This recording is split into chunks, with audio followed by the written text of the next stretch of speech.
এই 2026 সালের জেনারেশনটা আসলে হাসে বেশি কিন্তু সুখ কম। স্টোরিতে স্মাইল দেয় কিন্তু রাতে বালিশ ভিজায়। আমরা এমন একটা সময় বড় হচ্ছে যেখানে আমরা ভালো আছি এই মিথ্যা কথাটা সবচেয়ে বেশি বলা হয়।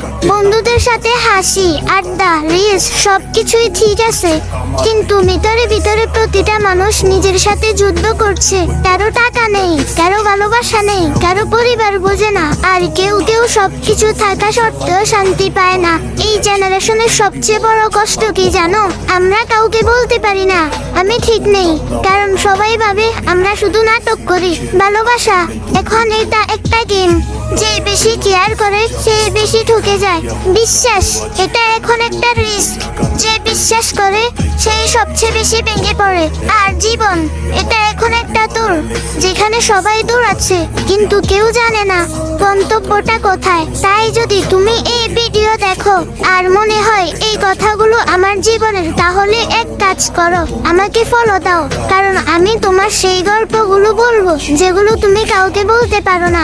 আর হ্যাঁ, মনে রেখো তুমি একা না, এই লড়াইটাতে আমরা সবাই একসাথে লড়ছি। এই লড়াই